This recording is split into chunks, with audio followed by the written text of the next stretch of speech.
জুলাই বিপ্লব পরবর্তী এত শাহাদাতের মাধ্যমে আমাদের আশা ছিল একটা নতুন বাংলাদেশ পাবো, যে বাংলাদেশে আমার মা বোনদের নিরাপত্তা থাকবে, যে বাংলাদেশে চাঁদাবাজি সন্ত্রাস থাকবে না, যে বাংলাদেশে মাফিয়াতন্ত্র থাকবে না, যে বাংলাদেশে সকল মানুষের অধিকার নিশ্চিত করা হবে।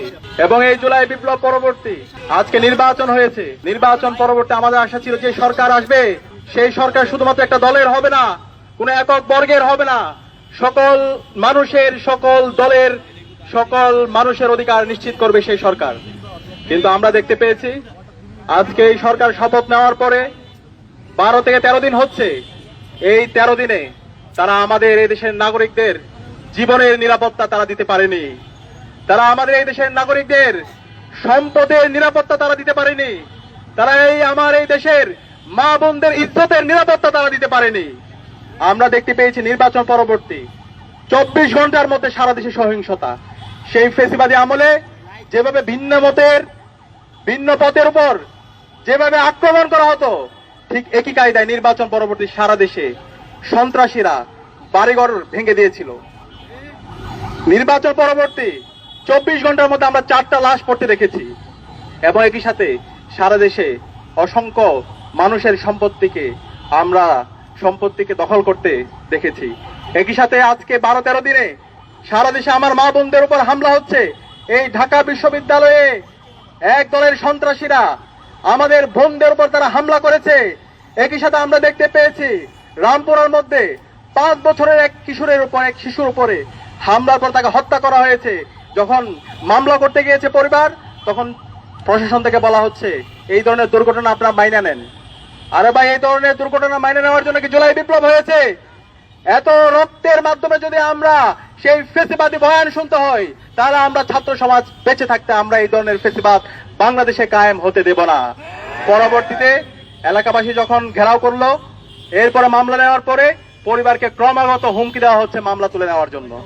এরপর আমরা দেখতে পেয়েছি নরসিংদীর মধ্যে ইতিহাসের বর্বরচিত ঘটনা, আইএমএ জালিয়াতকে হার মানিয়েছে। আমাদের এক বোনকে, এক কিশোরকে, 15 বছর বয়সী কিশোর, তাকে গণধর্ষণ করা হয়েছে। গণধর্ষণ করার পরে যখন সে বিচারের দাবিতে এলাকার বিএনপি নেতার কাছে গেল, পরবর্তীতে তাকে বিভিন্ন ধরনের হুমকি দেওয়া হলো এবং এরপরে ওই পরিবারের সামনে থেকে, তার বাবার সামনে থেকে তুলে নিয়ে গিয়ে তাকে হত্যা করা হয়েছে।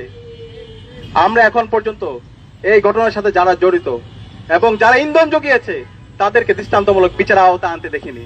একই সাথে আমরা দেখতে পেয়েছি হাজারিবাগে এক শিশুকে হত্যা করা হয়েছে।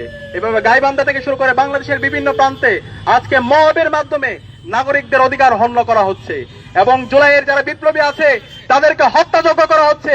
এবং এই খুনি হাসিনা যে গত 16 বছরে বাংলাদেশে ফেসিবাদ কায়েম করেছে, গুম খুন আইনাগরের মাধ্যমে বাংলাদেশকে একটা অকার্যকর রাষ্ট্রে পরিণত করেছে এবং এই জুলাই বিপ্লবে আমাদের 2000 ভাই বোনকে শহীদ করেছে। এই খুনি হাসিনা এবং তার দূষরদেরকে আবার বাংলাদেশে পুনর্বাসনের ব্যবস্থা করছে একটি দল। আমরা সাবধান করছি এই খুনি হাসিনা এবং তার দূষরদের বিরুদ্ধে বর্তমান সরকারকে জিরো টলারেন্স নীতি ঘোষণা করতে হবে। এই বাংলাদেশে খুনি হাসিনাকে ভারত থেকে নিয়ে এসে তাকে ফাঁসির কাস্টে ঝোলাতে হবে, রায় কার্যকর করতে হবে। এই জুলাই বিপ্লবে যে আমাদের 2000 ভাই বোনকে শহীদ করেছে, খুনি হাসিনার যারা মাস্টার মাইন্ড আছে, এই আওয়ামী লীগ, ছাত্রলীগ, যুবলীগকে এই বাংলাদেশে বিচারের আওতায় নিয়ে আসতে হবে। তাদের আর কোনো অফিস খুললে এই বাংলাদেশের ছাত্র জনতা প্রতিরোধ গড়ে তুলবে। এই বাংলাদেশে আওয়ামী লীগ কোনো রাজনৈতিক দল না, আওয়ামী লীগ হচ্ছে সন্ত্রাসী সংগঠন। এই আওয়ামী লীগ দেশের স্বাধীনতা সার্বভৌমত্বের জন্য হুমকি।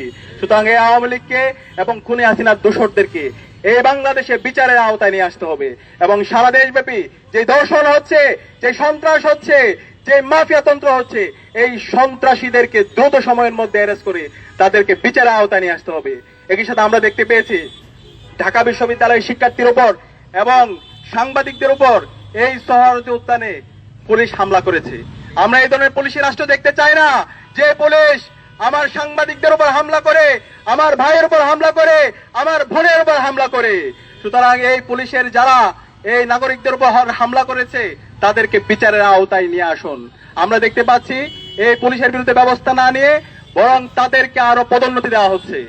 আমরা সবকিছু অবজার্ভ করছি, আমরা আপনাদেরকে সময় দিতে চাই, কিন্তু আমরা যদি দেখি আপনারা জালেম হয়ে উঠছেন, আপনারা হাসিনা হয়ে উঠছেন, আমরা আবু সাঈদের উত্তরসূরিরা বেঁচে থাকতে আমরা তা হতে দিব না।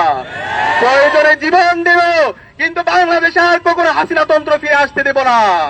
প্রয়োজনে আবু সাঈদের মতো আমরা রাজপথে নামবো, কিন্তু বাংলাদেশে আমার আর কোন বোনের উপর, আমার কোন মায়ের উপর শ্লীলতাহানি হতে দেব না। সুতরাং আমরা অনুরোধ করব, স্বরাষ্ট্রমন্ত্রী আপনি বিভিন্ন ধরনের হুমকি দিচ্ছেন, হুমকি দিয়েন না। এই জুলাই প্রজন্ম কারো হুমকিকে তোয়াক্কা করে না। আমরা দেখতে পেয়েছি এই ঢাকা বিশ্ববিদ্যালয়ে 15 জুলাই খুনি হাসিনা এবং তার দূষররা, নিষিদ্ধ ছাত্রলীগ আমাদের বোনদের উপর হামলা করেছিল। পরবর্তীতে বাংলাদেশে যে গণবিপ্লব হয়েছে, সেই বিপ্লবের মাধ্যমে খুনি হাসিনা এই দেশ থেকে পালাইছে। সুতরাং সাবধান করছি, আর কোন আমার মা বোনদের উপর যদি হামলা হয়, আমার মা বোনদেরকে যদি বিভক্ত করা হুমকি দেওয়া হয়, আর কোন যদি দর্শন হয়, দর্শনের পর যদি বিচার না হয়, তাহলে আমরা আবার রাজপথে নেমে আমরা গণপ্রতিরোধ করে তুলবো ইনশাআল্লাহ।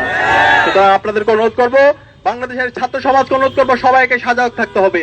প্রতিটি পাড়ায় পাড়ায়, মহল্লায় মহল্লায়, প্রতিটি স্কুলে কলেজে মাদ্রাসায় বিশ্ববিদ্যালয়ে এই দর্শকদের বিরুদ্ধে প্রতিরোধ কমিটি গড়ে তুলতে হবে। দর্শকদের যেখানে পাওয়া যাবে তাদেরকে ধরে থানায় দিতে হবে, তাদেরকে প্রকাশ্যে বিচারের আওতায় নিয়ে আসতে হবে। ইনশাআল্লাহ আমরা জুলাই প্রজন্ম ঐক্যবদ্ধভাবে বাংলাদেশে ইনসাফ কায়েম করব। শহীদ ওসমান হাদি আমাদেরকে যে লড়াই দেখে গেছে, যে আজাদির লড়াই, ইনসাফের লড়াই, ভারতীয় আধিপত্যবাদের বিরুদ্ধে লড়াই, আমার মা বোনদের অধিকার রক্ষার লড়াই, সেই লড়াই আমরা জারি রাখবো ইনশাআল্লাহ।